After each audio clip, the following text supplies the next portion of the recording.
Welcome back to Diana in the Pink. Today I'm going to talk about all the stuff that you need to know about before you go into labor so that when the time comes, you aren't overwhelmed with decisions that you didn't know you had to make or with tasks that you didn't know that you would have to do. The goal here is to make sure that you are prepared so that when the time comes, you only need to focus on the delivery and enjoying your new little baby. By the way, my name is Diana. I'm a physician assistant and I specialize in women's health and gynecology. You are watching In the Pink, and if you're new here, In the Pink means in good health and spirits. So if you like being healthy and happy, make sure to click subscribe because you are in the right place. Now, before I start off, I would absolutely love to hear from you and from where you are in your pregnancy. Let me know in the comment section below. And if you are watching this because you are thinking about getting pregnant or a loved one is pregnant, put that in the comment section below too. Okay, 30 seconds into this video already, time to get to the good stuff. Number one, starting off with which hospital you are gonna go to. So deciding where you're gonna deliver your baby should not be a last minute thing if at all possible. Ideally, it's best to figure out where you wanna deliver in the first or the second trimester. Now, I know this will be different in other countries, but in the US, you're gonna wanna call your insurance to find out what hospitals nearby are covered and make sure also that your OB can deliver at the hospital that you choose. Now, some of you listening right now may already be far along into your pregnancy and maybe you haven't decided yet where to give birth. That's okay. Don't panic. Technically, you can give birth in any hospital that you wish. I usually advise planning ahead so that when you go into labor, the process of getting admitted will be smooth sailing, and that if you have insurance, that they cover the hospital. Once you've decided on the hospital that you're going to deliver at, try to learn the fastest routes to get there. Also, try to look for alternative routes just in case there's like a traffic jam or there's a road closure. Whoever is planning on driving you to the hospital, make sure that they know this too. And speaking of that, make sure that you do have someone who can drive you to the hospital. Do not try to drive yourself if you are in labor. You're also going to want to know ahead of time your hospital policies on if you can have visitors. Since no one can predict when you're going to go into labor, it's also important to think about your other kids in advance if you have them. Make sure that they have someone that they can stay with or that someone can come to your home and babysit them while you're in the hospital. Number two, dilation and effacement. So once you're in your labor room, you're gonna be hooked up to a baby monitor where there's gonna be a circular transducer that's placed on two areas of your abdomen. One is listening to the baby's heartbeat and the other is monitoring your contractions. And this helps to tell your doctor and labor and delivery nurse if your labor is progressing as expected. Now, every once in a while, they might want to check your cervix. This is an important part of labor monitoring. Through this examination, they can check how you are progressing in your labor and when it's time to push. So I want you to know what they are checking for so that when you hear these three words, you know what they mean. And these three words are dilatation, effacement, and station. Dilatation, how open your cervix is. Effacement, how thin your cervix is. And station, how far down the baby is in your pelvis. Number three, types of anesthesia. An anesthesiologist or a nurse anesthetist will discuss your options for pain management once you're admitted, or you can opt to not have any pain management at all for a normal vaginal delivery if you'd like. But for patients who are planning on having a natural delivery without any type of pain management, to make sure to take a birthing class.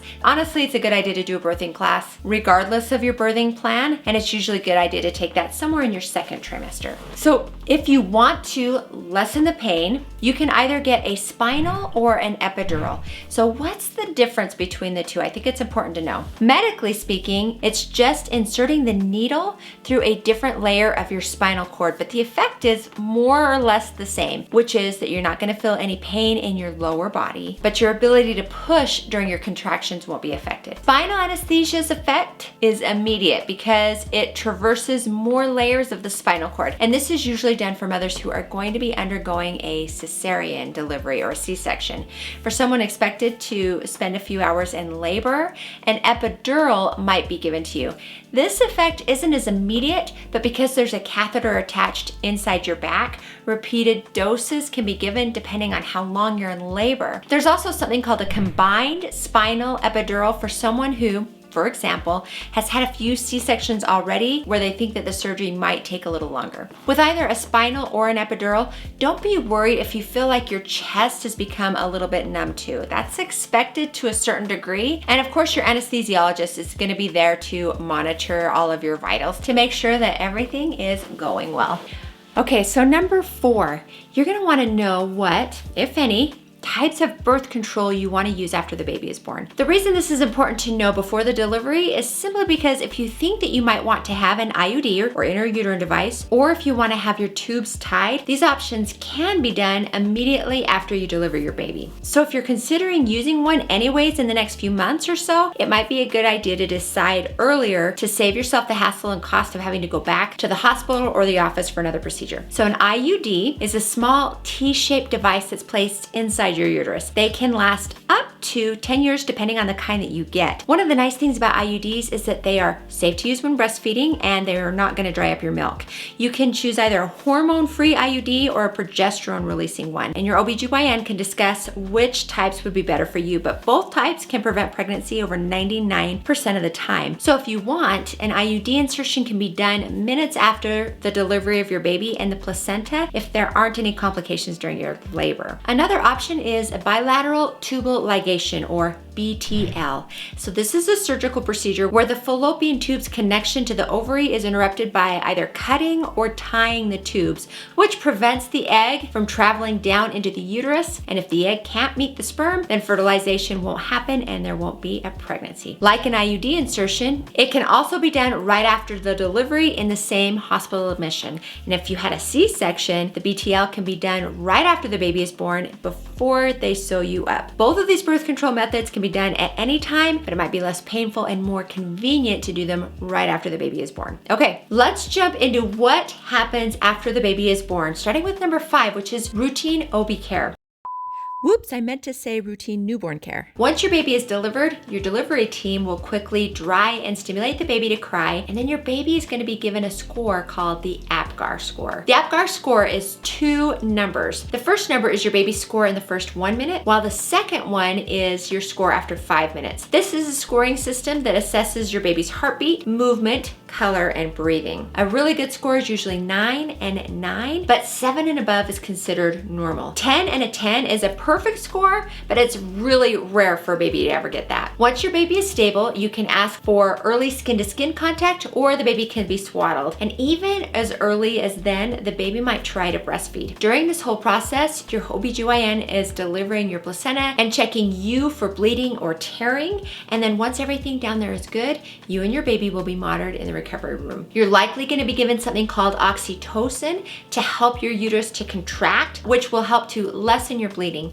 And if you delivered C-section, the baby can often be brought to the head of the table where you can be with the baby while your OBGYN is finishing your surgery. Shortly after your baby is born, newborn babies don't have enough vitamin K in their body yet. And vitamin K is essential to prevent excessive bleeding, so this is given as an injection within the first hour. A nurse will also apply some antibiotic ointment on your baby's eyes to prevent infections that they could have picked up during the delivery. Hepatitis B vaccine is one of the scheduled injections, and you will be asked if you want them to receive that while you're in the hospital. Number 6, screening tests. Within 24 to 48 hours, several screening tests will be performed on the baby. One of the ways that they do this is through a blood sample taken from the heel of the foot of the baby, and they're going to test for multiple genetic and endocrine and metabolic disorders. Your baby is also going to undergo a hearing test. If the baby fails the test, they're first going to repeat it, and then if they fail the test the second time, your baby will be referred to a specialist. They also do another test to screen for congenital heart defects, and this is a very non-invasive test just done with something called a pulse oximeter, which is a device that just measures the baby's oxygen. Let's talk about circumcision, because this is something that you also want to know ahead of time if you want to have done or not. So if your baby is a boy, circumcision 48 hours after delivery can also be done in the same admission. This is not really a routine part of newborn care. It's completely up to you and your religious and your personal beliefs on if you want to have this done. So circumcision is a minor surgery that involves removing the foreskin of the penis. It's a very safe and simple procedure, and it doesn't require general anesthesia. Whether you choose to have your baby circumcised or not, entirely up to you. Okay, so this was my attempt to help you know what to expect before you go into labor so that you aren't as nervous about the process. But I am very aware that the hospital policies, your culture, and also your own desires for your birth can mean that your delivery experience might be very different from what I have mentioned. And if they are, I'd love for you to tell me in the comment section below about what it's like to deliver a baby from wherever you are. So hey, if you like this video, hit that thumbs up and also make sure to subscribe to Diana in the Pink. And if this is your first time to my channel, check out my pregnancy series. It's a series of 38 videos, one video for each week of pregnancy. And I'm gonna link to that playlist right here. Click on that and I will see you over